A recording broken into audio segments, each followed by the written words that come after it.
Hello everyone, welcome back to the channel. My name is Andre, your bookworm, and I hope you've been having amazing reads because I've been having some great reads as well. And as you know, today is going to be another book review, and we're going to jump into Wheel of Time yet again. But before we do all that, don't forget, if you're new, subscribe, like the content, comment away which Wheel of Time book is your favorite, and let's go. So the year is almost over. We're already in November, and so are the reviews for Wheel of Time because this is the second last book. And the name of that book is Towers of Midnight. Starting off with the basics, Wheel of Time is an epic fantasy series written by Robert Jordan, and the last three books written by Brandon Sanderson because Robert Jordan passed away, and so Brandon Sanderson was able to jump and finish the series. And so this is a series composed of 14 books, so we're on the 13th one. And I've actually read all the books already.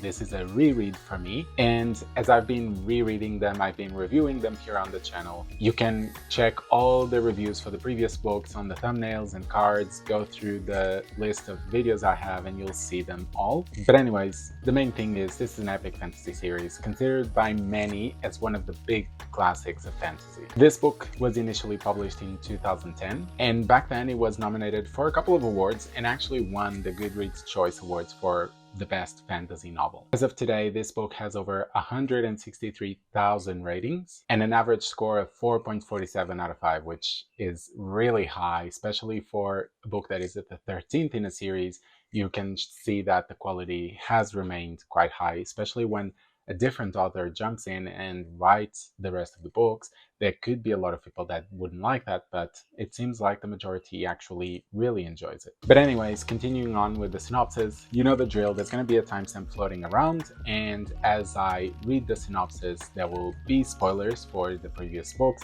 so you have the chance now to just jump onto that timestamp and skip the synopsis, or you can stick around and just hear me narrate it.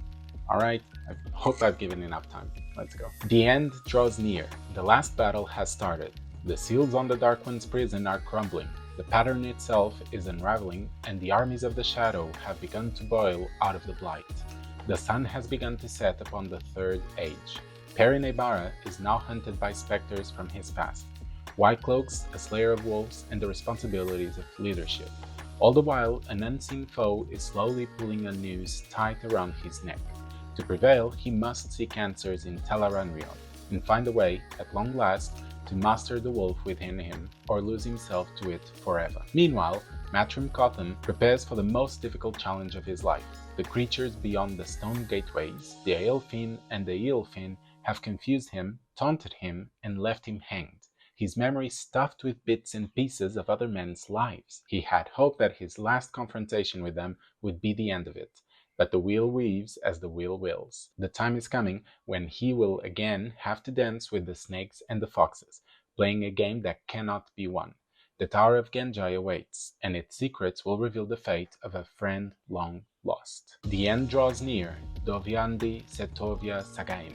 It's time to toss the dice. And we're back, and let me just say, the covers of the American editions of Wheel of Time are so epic and so good. All the illustrations represent a certain scene in the book, and I think they all show how epic this series is. But anyways, let's just review some of the scores that I gave for the previous books. Not all of them, because we don't want a whole screen of numbers, but just the last 6. And as you can see, there was a bit of a dip with the slog, especially for book 10 when it reached the lowest of lows. But since then, the scores have been going back up, especially with book 12. It reached a really good score of 4.8, so let's hope that the rest is able to maintain this score and reach the ending with an absolute amazing score. Let's find out for this book. Starting with plot, I think it's very obvious that we're reaching to a close because we start seeing a lot of these plot points, these plot lines starting to tie themselves off. And I mean, this is not bad because the readers have spent many hours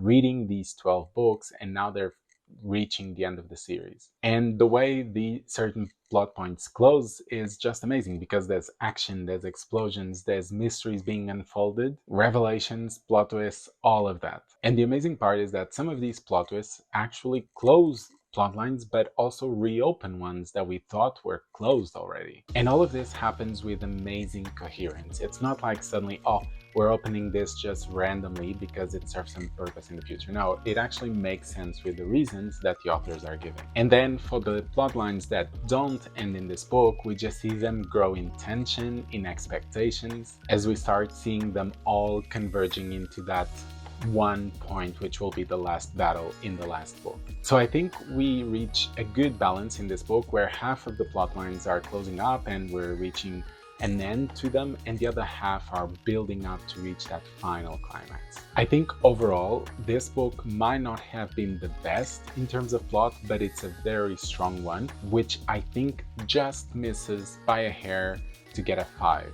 So for me, it's going to be a 4, but just know that it's like the strongest 4 it can be across all the series, across all the books. And if you take into account just the plot, it is worth a read. Our second category is characters, and I think this book excelled in this category. It is somewhat related with the plot category because as the plots develop and reach an ending, we also see some of these characters reaching the peak of their arcs, and so finalizing their development, which happened across 14 books. One example of this, and this might be a bit of a spoiler, so you might want to skip a couple of seconds, 1 minute, is Perrin, which we've seen him struggle through so many books about who he is and what his identity is, and finally we see him reach his Zen state, just as we saw Rand reach his Zen state in the previous book. Of course, not all characters do this. Like I said, some plot points are still going along into the last book.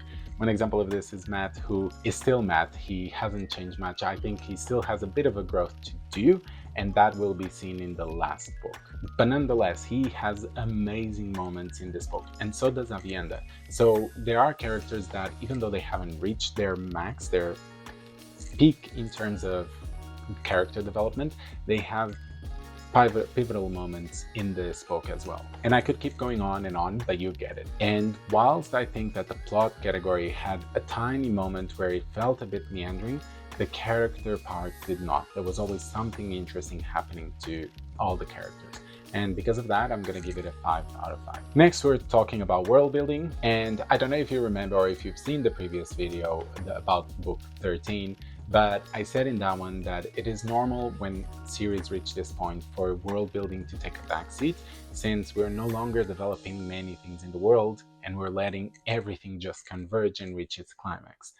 Well, I couldn't be any more wrong. Not only do we discover more new things about the world, we get so many developments on things we already knew that just increase the stakes even more about what we know. And then on the other side, we have parts that are mysterious, like the Tower of Genjai, that even though we explore more, it's still mysterious and it still raises so many questions. So I think Robert Jordan and Brandon Sanderson did an amazing job balancing world building here, giving us things that we already know and expanding them, but also adding new things that still make everything coherent, which is a hard job to do because once you start adding too many things, there might be one that just breaks the theory and the coherence of the world. So good job on them for doing this all so neatly. And it's good as well to still have mysteries that are unanswered and that may remain unanswered throughout the series, because it gives that sense that reality to this world, because in our world we don't know the answers for everything. So having some unanswered things in this world makes it just a bit more real and gives me slight hope that one day I would have been able to explore what that mystery is. So for this category, it's going to be a 5 out of 5. How about writing style? Well, this is the first book where I felt like we had a true Sunderland.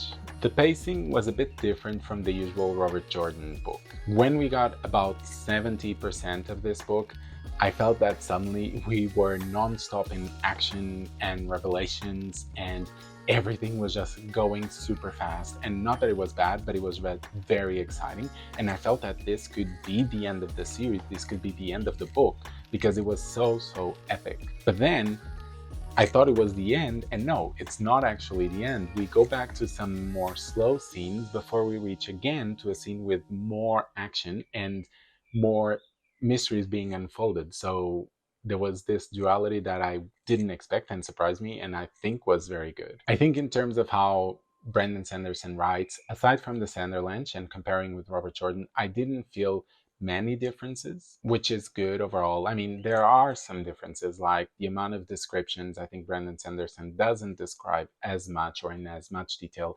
as Robert Jordan did. And maybe the characters don't have constant thoughts about how the other sex acts or behaves, which, I mean, Robert Jordan did quite a lot. And this aside from Matt, because Matt is a character that is part of his personality, but before, all the other characters used to do that as well. So overall, this category for me is a 4 out of 5. Again, very similar to plot, very, very close to a 5.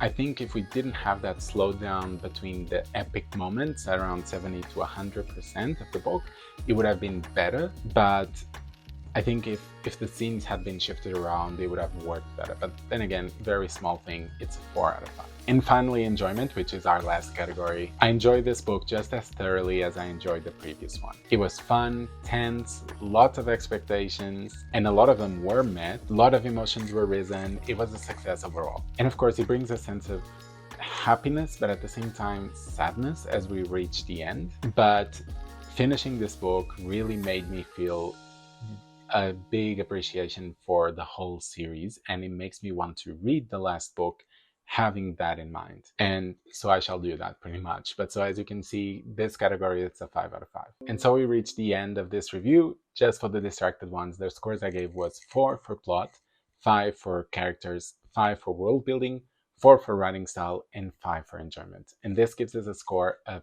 4.6 out of 5.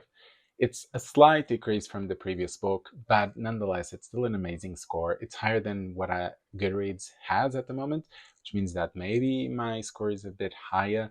On Goodreads, I gave it a 5. But as you can see, there are some things that just didn't make it to a 5, but we still have the last book, and that one is just amazing, and I cannot wait to read it. But as you can see, just the whole series is worth a read because you get these books with extreme quality. And it's a whole journey, I can only say that. But let me know, comment down below, what do you think of this book? Have you read it? Have you not? Let me know. And if you're new, don't forget to subscribe, like the content, and I'll be seeing you on Thursdays and Sundays. Okay, see you soon.